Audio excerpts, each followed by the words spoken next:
अस्सलाम वालेकुम।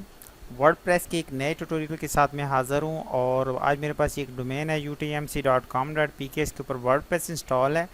तो हम इसके ऊपर एक स्कूल की वेबसाइट का थीम अपलोड करेंगे और उसकी वेबसाइट बनाएंगे। तो स्टार्ट करते हैं और देखते हैं कि हमारे साथ क्या इश्यूज़ पेश आते हैं या क्या क्या होता है। तो हम सबसे पहले क्या करते हैं कि वर्डप्रेस में जाके अपीयरेंस में जाते हैं और थीम्स में जाते हैं। और थीम्स में जाने के बाद हमने क्या करना है कि हमने अपनी जो थीम है उसे अपलोड करना है यहाँ से। ठीक है, और इसके लिए हमें अपलोड पे की थीम पे क्लिक करना है और मेरे पास यहाँ पे पड़ी हुई है। ठीक है, और मैं यहाँ पे एक बार देख लेता हूँ ये स्कूल टाइम की, और इसमें ये है हमारे पास थीम है। इसको हम इंस्टॉल करते हैं। तो ये 25 की 23 MB की है, थोड़ा सा टाइम लगाएगी। और तब तक मैं आपको ये बताता चलूँ कि आप जब भी पेड या कम्प्लेक्स थीम्स पे काम करें तो कोशिश ये करें कि प्रॉपर परचेज्ड हो। पहले मैं कह चुका हूँ, बाज़ दफ़ा बहुत सारी जगहों से फ्री थीम्स मिल जाती हैं, लेकिन उनके अंदर इश्यूज़ नहीं होते हैं कि वो करप्ट होती हैं, ज़्यादातर उनके लाइसेंस नहीं होते, कुछ फाइल्स उनकी मिसिंग होती हैं, उनके वर्जन्स पुराने होते हैं। तो मतलब लेटेस्ट अपडेटेड और उन थीम्स को चेक करके लिया करें जो थीम्स के वर्जन लेटेस्ट हैं, उनकी प्रॉपर सपोर्ट अगर कोई मसला हो ताकि आप उसको रिजॉल्व कर सकें। तो जो नए स्टूडेंट्स हैं उनके लिए तो मैं ये कहूँगा कि आप बेसिक्स थीम्स के ऊपर प्रैक्टिस करें। जब थोड़ी सी प्रैक्टिस हो जाए तो फिर आप कोई भी थीम के ऊपर आप प्रैक्टिस कर सकते हैं। वर्डप्रेस प्रैक्टिस करने की ज़रूरत है, इतना मुश्किल नहीं है, ये आसान है। लेकिन सबसे बड़ा इसका बेनिफिट यही है कि ये इसमें आपको कोडिंग नहीं करनी पड़ती। अभी ये थीम्स नहीं करने दे रहा, तो मैं इसको सी पैनल में जाके लॉगिन करता हूँ और वहाँ से आपको करके दिखाता हूँ। 1 मिनट वेट कीजिएगा। देखता हूँ ये थोड़ा सा कम्प्लेक्स तरीका है, यानी कि मुश्किल है।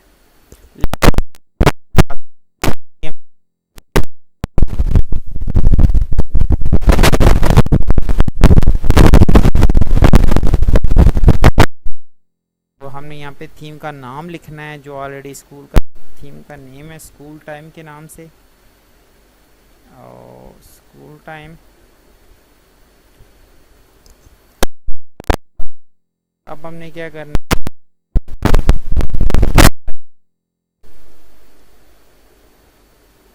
ये है स्कूल टाइम, इसके अंदर हम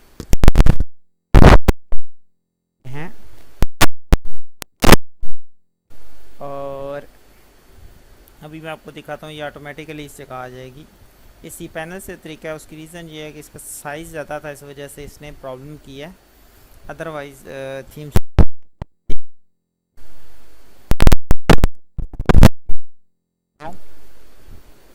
काइंडली कंप्लीट वीडियो देख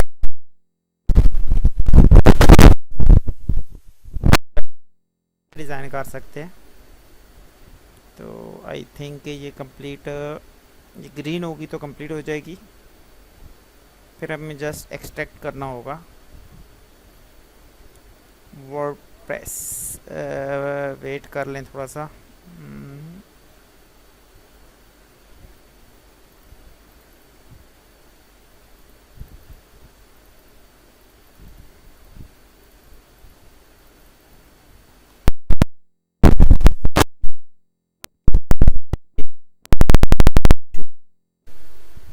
अभी चेक करते हैं कि हमारे पास यहाँ पे आई या नहीं आई। अभी तक तो नहीं है, ये आ चुकी है।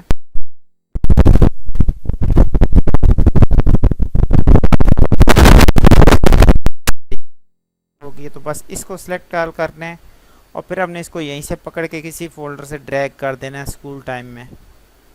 तो ये ऑलरेडी स्कूल टाइम में यहाँ पे आ जाएगी। अब मैं सी पैनल क्लोज़ करता हूँ और यहाँ पे रिफ़्रेश करके इस जगह देखता हूँ कि मेरे पास थीम आई या नहीं आई। तो ये देखें, हमारे पास थीम्स ये आ चुकी है स्कूल टाइम वाली। अब हम इसको एक्टिव करेंगे और वो कहता है लेट्स गो। ठीक है, तो उसके बाद इसने कहा, यहाँ से कहा है मुझे कंटिन्यू। अच्छा, फिर वो यहाँ पे ये कह रहा है कि आपके पास आपने कौन सी थीम करनी है, तो मैं इस थीम को करूँगा। ठीक है, स्टाइल कौन सा चूज़ करना है। उसके अलावा यहाँ पे मुझे वो कह रहा है कि आपने प्लग इंस्टॉल करने हैं, तो मैं कहूँगा ज़्यादा करने हैं। तो प्लग आर थीम का तरीका ऐसा नहीं होता, इसीलिए मैं तमाम स्टूडेंट्स को ये रिकमेंड करता हूँ कि यहाँ पे डॉक्यूमेंटेशन होती है, आप इसको लाजमी पढ़ लिया करें। ठीक है, ताकि आपको प्रॉब्लम ना हो। यहाँ से ये पूरा तरीका इसका लिखा हुआ है। ठीक है, तो दोबारा चलते हैं हम यहाँ पे। ये देखिए हमारे पास 3 प्लगइन्स ऑलरेडी हो चुके हैं, और यहाँ आपको थोड़ा सा मज़ीद इंतज़ार करना पड़ेगा। तब तक मैं आपको कुछ एरर्स बता देता हूँ कि हमारे पास एरर्स ज़्यादातर क्या आते हैं। बाज़ दफ़ा ये होता है कि कोई प्लगइन्स ओल्ड होता है, तो इस वजह से इशू आ जाता है, वो इंस्टॉल नहीं होता। ठीक है, बाज़ दफ़ा ये होता है कि हम जब वेबसाइट बनाते हैं तो वो प्लगइन्स ऑलरेडी वर्किंग में मसला कर रहा होता है। ठीक है, उसके अलावा बाज़ दफ़ा ऐसा होता है कि पेड थीम्स में कि हमें डेमो डाटा का इशू आ जाता है, और बाज़ दफ़ा ऐसा होता है कि वर्जन अपडेट नहीं होता, तो ये भी इश्यूज आ जाते हैं हमारे पास बाज़ सिचुएशंस के अंदर। ठीक है, अदरवाइज़ एक चीज़ ज़रूर देख लिया करें कि जब हम थीम परचेज़ करते हैं तो उसमें ये ज़रूर देख लिया करें कि आया कि उस थीम में क्या क्या सहूलतें हैं या क्या क्या चीज़ वो आपको प्रोवाइड कर रहा है। बाज़ दफ़ा ऐसा होता है कि जो चीज़ हम देख रहे होते हैं बाद में वो चीज़ वो नहीं होती। ठीक है, और तो हमारे लिए मसाइल शुरू हो जाते हैं। ठीक है, यहाँ से मैं आपको इसकी एक्चुअल लेके चलता हूँ कि ये हमें क्या क्या फैसिलिटीज़ दे रहा है। ये थीम है और ये $54 की है, और लाजमी इसके कमेंट्स पढ़ा करें कि लोग इसके बारे में क्या कमेंट्स कर रहे हैं, सेल देख लें।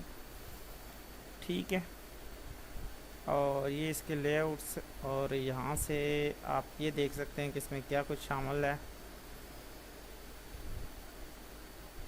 बाय स्कूल टाइम नाउ,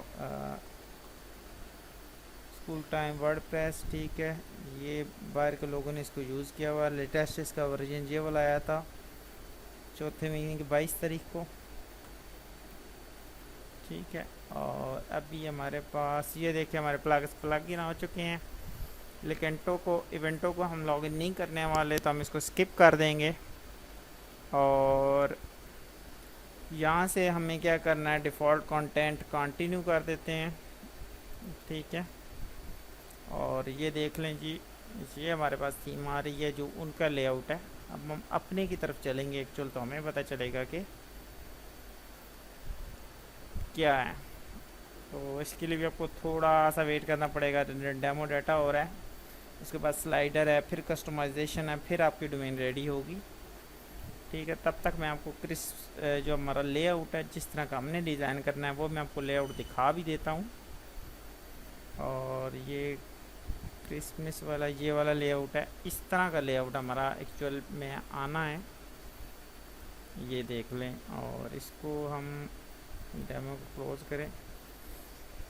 ये चीज़ है, इसको हम टोटली कस्टमाइज कर सकते हैं। ठीक है, पिक्चर से लेके एवरीथिंग। ठीक है, कलर कम्बिनेशन से लेके, और आगे चल के मैं आपको ये बताता हूँ कि इसमें ये हमारे पास आ चुका है। उसने कहा जी स्लाइडर इंपोर्ट करें, और स्लाइडर के लिए हमारे पास कुछ चीज़ है।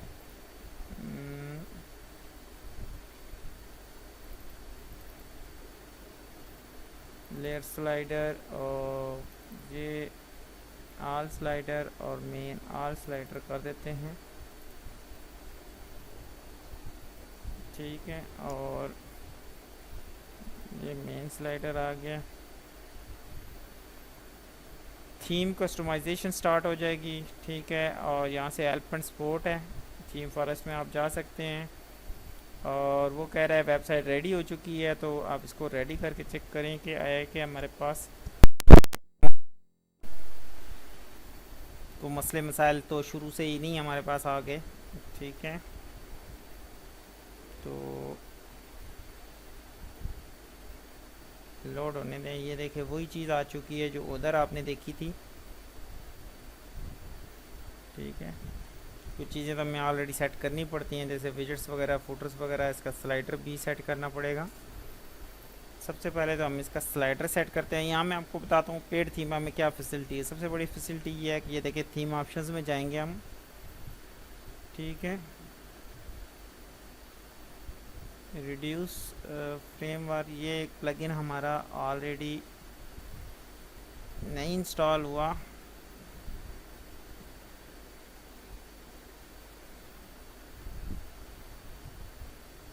आई होप कि यहाँ तक आपको समझ आ गई हो। ये देखिए तमाम पेजेस, तमाम चीज़ें आ चुकी है, इनका डाटा भी आ चुका है, यहाँ से आप चेक कर सकते हैं। और इसको मैं इंस्टॉल कर रहा हूँ तो ये इंस्टॉलेशन में एरर दे रहा है। इस तरह के इश्यूज़ आपके साथ आ सकते हैं। ठीक है, तो इसमें परेशान होने वाली कोई बात नहीं है।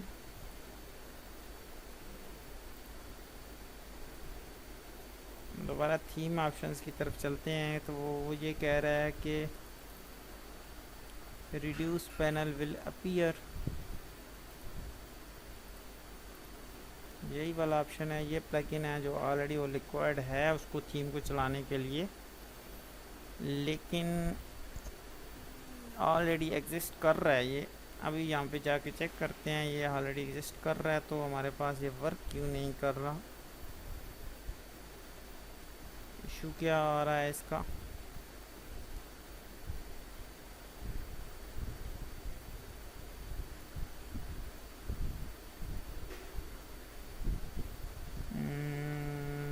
वर्डप्रेस थीम, वो कॉम्प्रेस,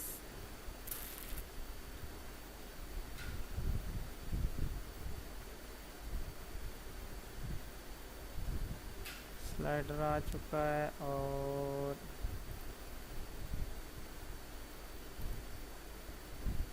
इसका एक प्लगइन इशू कर रहा है, जिस वजह से ये थीम प्रॉपर वर्किंग नहीं करेगी। मैंने करने का मकसद ये था ये सारे वीडियो को कि आपको ये पता चले कि हमारे साथ इश्यूज़ क्या क्या आ सकते हैं। ठीक है, located extension main download theme forest required issue server. ठीक है, कुछ सर्वर के एंड से इशू आ रहा है तो ये समझना अब पड़ेगा कि हम क्या कर सकते हैं इसके लिए। इसको हम थोड़ी देर के लिए बंद करते हैं और इसको करने की दोबारा कोशिश करते हैं और दोबारा यहाँ जाते हैं और देखते हैं कि आया कि हमारे पास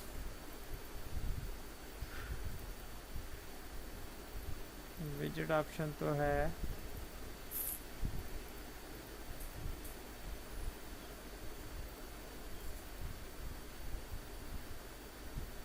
ये एक्टिवेट हो रहा है लेकिन ये नहीं हो रहा। तो नेक्स्ट वीडियो में किसी में मैं आपको ये बता पाऊँगा कि बेसिकली हम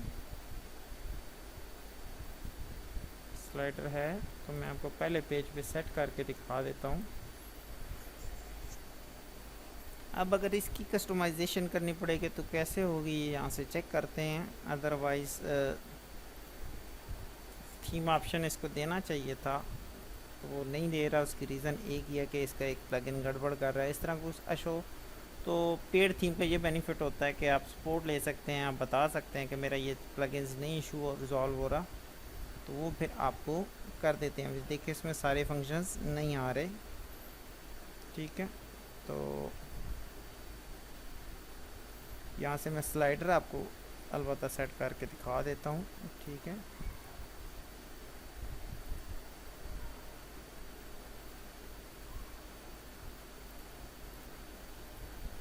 बहरहाल नेक्स्ट किसी वीडियो में मैं आपको ये बताऊंगा कि